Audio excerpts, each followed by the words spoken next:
Thank you, Taylor. Thank you. Here they are, everyone. We're over here by Sydney's Dam. So I can't actually get any closer from where we are because that area where the wild dogs are is not an area we traverse. But I'm sitting here on the cut line and we've got this beautiful view. I've counted about 10 so far. I'm not quite sure which pack this is. We've got 2 packs that we see.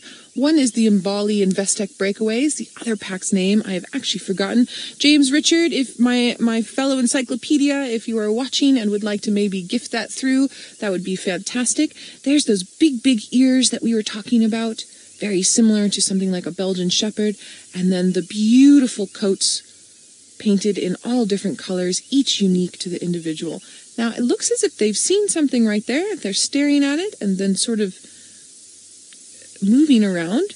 I don't necessarily know if it's something that they want to eat or if it's just something that's crawling around on the ground there. They're very curious. Even though these are adults, they do sometimes act like puppies in their curiosity. And wild dogs are not part of the big 5. So I always say, out of the big 5, my favorite from a vehicle is a leopard. My favorite from on foot is a lion. And then if we have to take the Magnificent 7 in, which is the big 5 plus wild dog and cheetah, then wild dog is my absolute favorite. Their hunting techniques, I know I came up with those Impala and I said, sadly you're not being eaten by a wild dog for them, but it's good for the Impala. Their hunting techniques are incredible and it's something really amazing to watch. And something that is also a good way to think about it is that they only hunt as much as they need to eat. Their metabolisms are very quick though, much more quick than a leopard or a lion. And so they're very good at culling out parts of the prey community that are not necessarily the most robust. And so very similar to what hyenas do, they're helping to take out bad genetics, which actually makes then the impala and kudu and zebra and wildebeest populations much stronger. Always working hand in hand together.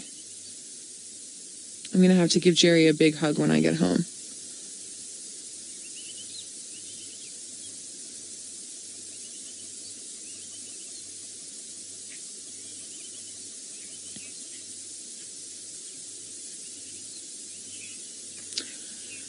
Mr. Q-Tip, very good question. You're asking, are there African wild dogs in other parts of the world? Mr. Q-Tip, that's a big no. They only naturally occur here in Africa, and as far as I know, historically speaking, it's only in sub-Saharan Africa. Although, the way that the Sahara Desert has changed over millennia makes me think that it's a possibility that maybe they occurred a little bit north of there. They do occur in arid areas here in South Africa. I'm going to have to recheck my map in my Skinner and Chimimba when I get home, but that's what I can remember from now. 1, 2, 3, 4, 5, 6. I've got 7. All right, so I think it's 7, not 10.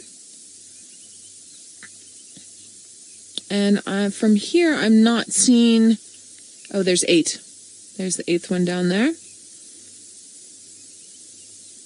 I'm not seeing that male that comes from the Ngala pack that has a research collar on it that we see with the Investec and Mbali breakaways often. So this could possibly be that other pack whose name it's escaping me. So sorry, everybody. But I know there's someone out there who will remember and let me know. You guys are so good at doing that.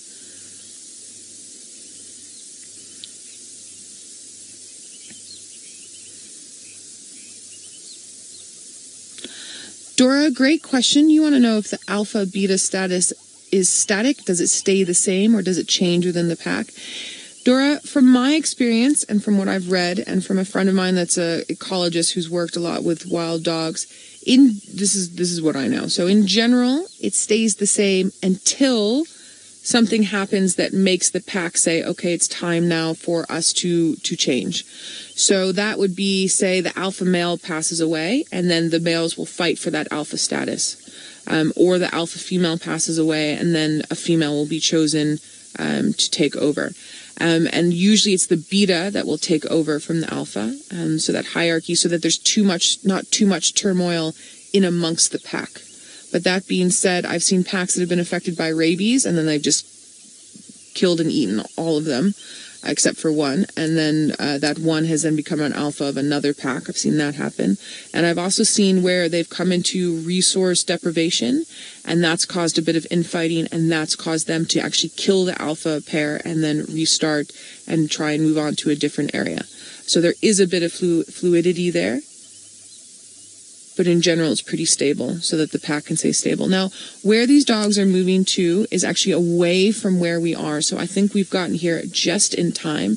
We're only going to be able to keep an eye on them for another minute or so as they go across the dam wall.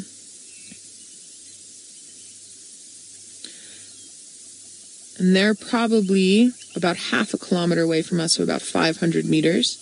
It's quite a long distance.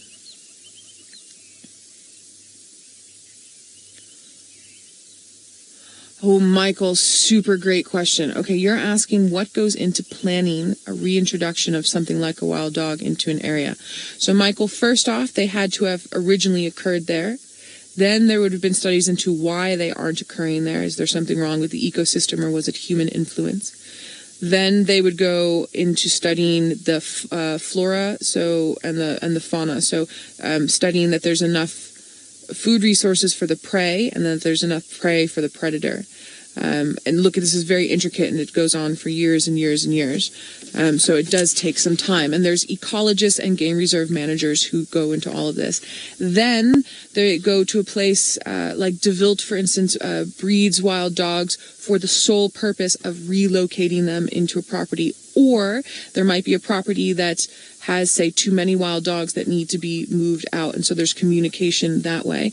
Then I've been part of the reintroduction where they bring in some males and they've had some females, and there's something called a boma. It's like a big holding area, a very large holding area, so that new species can settle down, but also to check to make sure that there's nothing like tuberculosis or anything like that coming in from species outside of that reserve.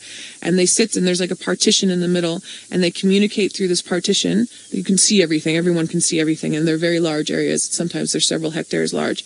And then after you can see that, okay, the males and females are going to get on, the partition gets lifted, and then you see how the pack does together. I've been part of a relocation process where that didn't work, and I've been part of several where that did work.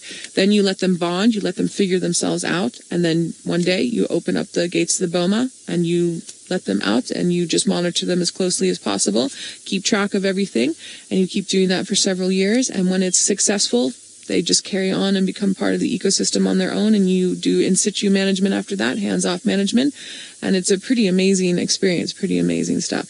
Great sighting. I'm so excited we got them. I'm sorry that it wasn't closer and it was a little bit brief, but we still got wild dogs. Very good. Very good. All right, I'm